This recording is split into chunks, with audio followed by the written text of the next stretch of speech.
Hello everybody and welcome back to Vegas Sports Talk, and I just want to start off by saying, if you're on Twitter, type in UNLV right now and see all the tweets she's talking about me. She's terrible, she's coming after me, she's calling me slow and mentally ill, and calling me stupid, and telling me to shut the F up. But I'm not going to talk about her anymore. She's irrelevant right now, and I'm just going to talk about the game. So let's get into it. There was slow offensive play for UNLV and Utah State in the first couple minutes, but then right when I wrote that down, you know what's going to happen. 3-point goal, Amari Hardy, 1,094 games. So this was the only bright spot of the Rebels tonight. They were able to hit a three. And if Utah State played the zone the whole game, I don't know if they would have been able to.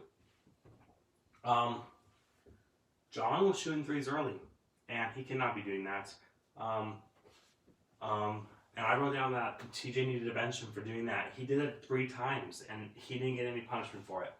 Bad shots early by the Rebels. 7-0 Utah State run in 2 minutes. So early it looked like it was going to be a blowout.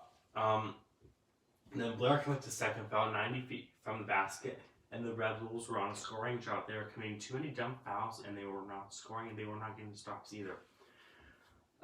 Sloppy play by UNLV, won it on the last 7 field goals, but then they kind of turned it back around.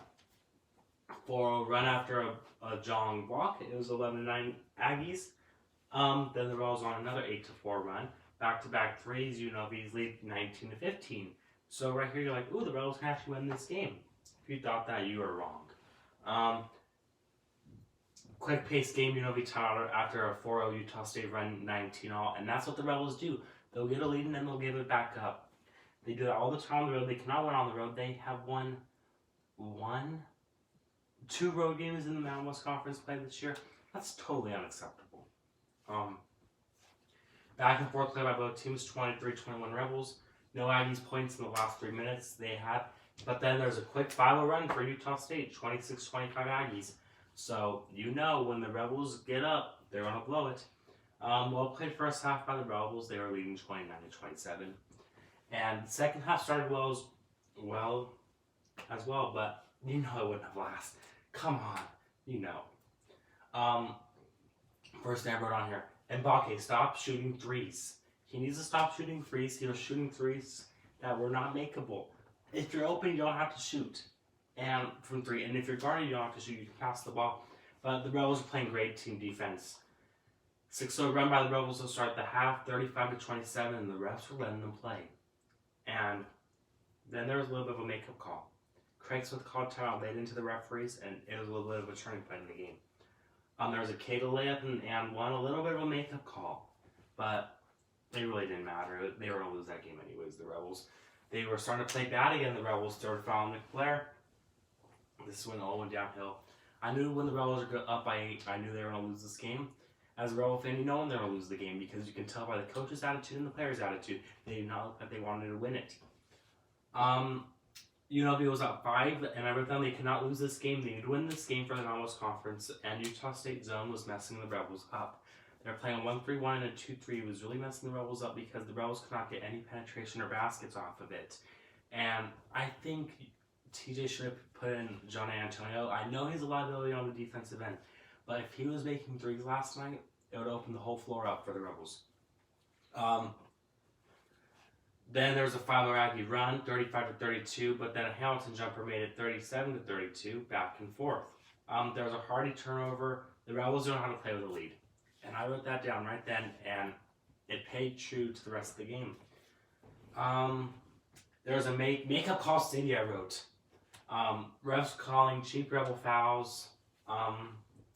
They were not calling it both ways, and the Rebels needed a basket. But I wrote down WTF Jong. Go guard Bean. He was wide open for 5 seconds. And he let him shoot and he made it. The officials called, were not calling fouls both ways.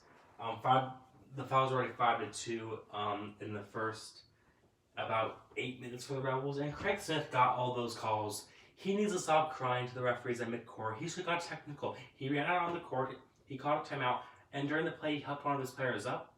He walked to the key and helped one of his players up. You cannot do that. That's been a technical foul. He needs to leave the conference now. But he's a really great coach. I respect him, but I just don't think the Rebels can beat him, and that's why I don't like him. But he draws great plays, and he's the best coach out of South Dakota that was between these two teams. The Rebels are blowing another 8-point lead. We need this win, I wrote down, but then there's a good out of bounds play by Utah State. The Rebels don't run out of bounds plays. Craig Smith actually draws plays up. Shocker, that's what coach does, huh? The Aggies were already in the bonus with 10:08 remaining. 7-4 were the fouls. The game was tied at 44 at that point, and the Rebels only scored 10 more points for the rest of the way. After a missed Rebel 3, Blair commits fourth foul, 9-3 feet away from the basket, and you cannot be doing that. That changes the whole momentum. The Rebels will now lose by 2, 46-44. A slam dunk by Keita with 9:39 remaining. And I wrote down TJ did not make any adjustments. He really doesn't make adjustments in the second half, and I've been seeing this for games now. And people on Twitter are saying that too, and I agree with them. He needs to make adjustments, because if you're not going to make adjustments, other teams are going to make adjustments. And when you don't make adjustments, then your team's going to falter in the second half.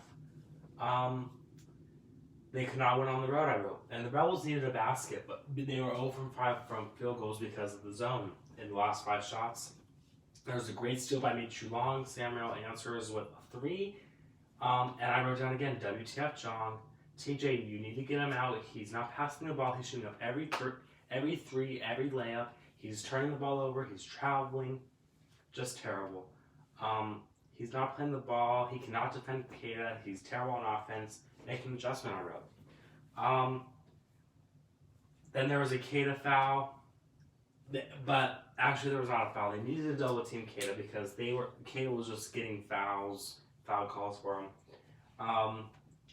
Or they needed to go zone. They did not go zone. They played man-to-man the whole time. I think if they go to zone, the Rebels could have a chance to win that game. 53-48 Utah State lead. There was a flagrant one on Potter Jr. for pulling Hamilton's arm. It was kind of a dirty play. He wasn't really going for the ball. So the Rebels get a flagrant one. They make one free throw, and that's it on it. So they only get 1 point out of it. And at that point, I knew the game was over. It was 53-49 Aggies. There was lack of adjustments, like I said. They were down 10, and UNLV could not score, and I almost puked watching them play last night. This team made no adjustments. They were killed on the glass, sloppy turnover, sloppy play, bad defense, no hustle, and overall poor coaching. This was poor coaching by TJ. And he also did this against Colorado State too. They were up 8. They don't make adjustments, and it screws them. And I called it, it's the 4th straight loss. I called it after the loss against Runnin. And the Rebs look so defeated, and now they're 6th in the conference. They're 6-5, and their season is done.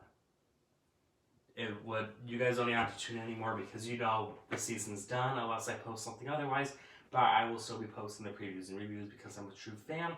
But I don't think there's going to be many more games I have to post after February 29th. UNLV, they were 38.5% from the field, 4-15 from 3. Free throws, 10-13, rebounds, 26, turnovers, 14, too high of a turnover number. Utah State, they shot 50% from the field, mostly all in the second half. 6 of 16 from the 3, 15 of 20 from the free throw line, so they had 7 more shot attempts than the Rebels at the free throw line.